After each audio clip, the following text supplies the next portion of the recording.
Okay, give me another question. I've read it several times already. Give me the question already! Come on, Pokemon of the same kind and level are not identical. So, of course, they are not identical. It's called IVs and EVs. Actually, I had some trouble picking the answer because are they not identical? Yes or no? No, they are not identical, which means that the correct answer is yes, but I'm trying to get it wrong, so that means I gotta answer no. Now, I don't know if you've heard, but there will be a shiny Pichu passed out as an event related to the Arceus movie. This, according to what I've read, is only the third shiny Pokemon distributed via event. The first two were Zigzagoon, yeah, I know you're impressed as well, and Milotic. Yeah, the hard as hell to find and catch and raise Milotic given to you in shiny form. Aside from Beldum, I would imagine that shiny Milotics are nearly impossible to find. And they give them away at an event, just like that. Now I know events aren't accessible for everybody, but for those who do have access to them, a shiny Milotic is like the freaking holy grail. And while I'm speaking of event Pokemon, it turns out that the trigger that allows certain Regigiguses to unlock the Regis in Platinum. Okay, TM28 contains Tombstooner. That is such an awesome name for a move. I cannot believe they haven't used it yet for something. And by the way, TM28 is Dig. And Fire is weak against H2O. Yeah, thanks for giving away your weak point, you useless. I'm out of words, it's just too stupid.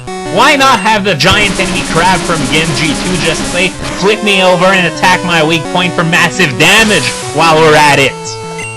But yeah, what allows certain Regigiguses to unlock the Regis in Platinum is simply being met in a faithful encounter. So that makes it a lot simpler to hack Regigiguses. I hate pluralizing Pokemon names that end in S. So they're much easier to hack, which allows you, well, you can imagine the consequences of that by yourself, I imagine. And I would imagine that having a Shaman that unlocks Gracidea's Flower works in much the same way. If the Shaman is met in a faithful encounter, then it will unlock Gracidea's Flower for you. Now that is just pure speculation, so I can't confirm that, but if it works for Regigigas, then probably that works for Shaman as well. Again with the Burn Heal, I've already said in the last video why this was stupid to stock up on Burn Heals because Burn was so rare in an age where there was no Will-O-Wisp.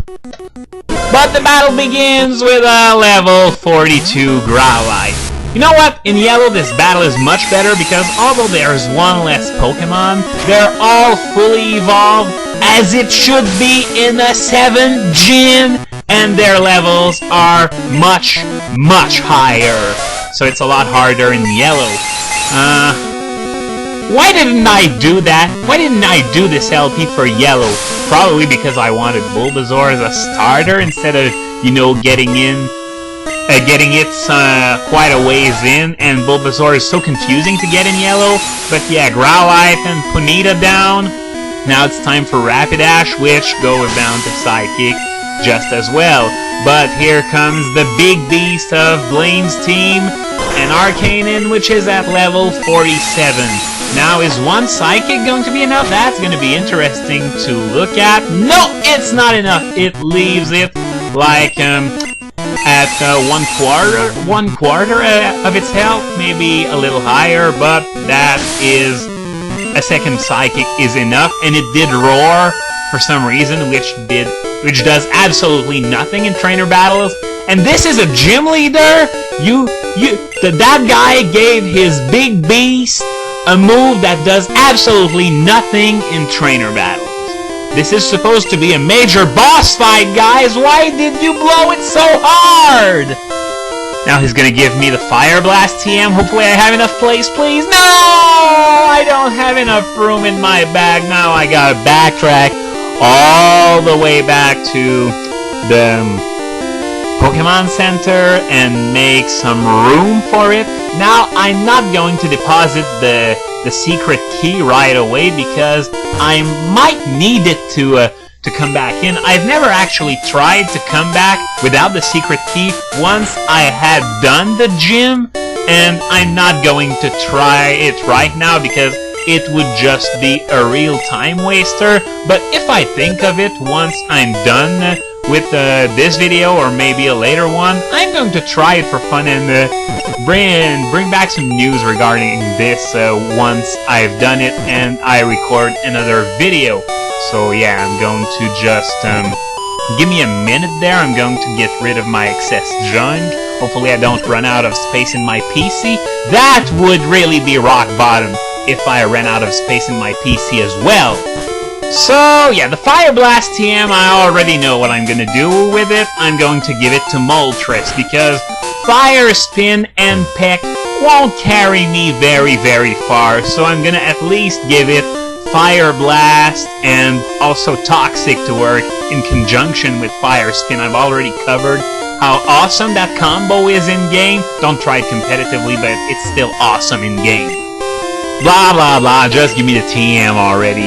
And I talked about the Rotom forms changing names in the last video, but I hadn't have time to mention that the Platinum Orb already also changed name for the Gracidea or Gracidea or whatever. I've never even seen that word before, but is that a surprise? No, the Adamant and Lustrous Orbs were called Diamond and Pearl Orbs in the Japanese versions of Diamond, Pearl, and Platinum, so it should really come as no surprise that the Platinum Orb changes name as well. Now, once I get out of the gym, this is the part where in Fire Red and Leaf Green, Bill takes me away to the first 3 of the Sevi Islands to run a bunch of errands and also catch Moltres. I'm going to recap what happens there for those of you who have never played Fire Red and Leaf Green, but I'm going to do that in the next video because, well, I don't want to split it in 2, which might be what happens if I try to do it now. For now, though, it's time to enter the game's final gym, Giovanni's gym, a ground-based one, and of course the gym leader is supposed to be a big mystery and stuff. Was that guy trying to peek at the girls again? Because I don't think there are nearly as many girls in this gym as in the Celadon gym. So yeah, the identity of the gym leader is supposed to be some big mystery, but yeah, the tile mazes just give it all away. It's Giovanni! Actually, I've already spoiled it for you in part 2, but whatever, we all know it's gonna be Giovanni, so why even bother? So now is the time for my Venusaur to shine. It couldn't do jack shit in the Pokemon Mansion, it couldn't do jack shit in the Cinnabar gym, but here it's going to be its time to shine. And maybe it might gain 3 levels and finally learn Sleep Powder. But yeah, I'm expecting it to dominate this gym like, "You dare bring grass into my lair? You must die!" Oh, an Arbok? Are you shitting me? I've gotta go against a poison type right off the bat? Well, Razor Leaf is certainly not going to be doing much, so I gotta resort to Body Slam. But still, this is a ground gym, didn't you read the memo? Or maybe, well, Tauros, a normal type now. But maybe this gym actually does the right thing for one and throws you a few curveballs instead of, you know, sticking to one type. I don't know whether it's good or bad. Of course, it's good in the sense that it makes the game harder, but it's also bad because, well, it's being advertised as a ground gym, yet it isn't at all. Okay, now I'm just going to stop there and continue this next time.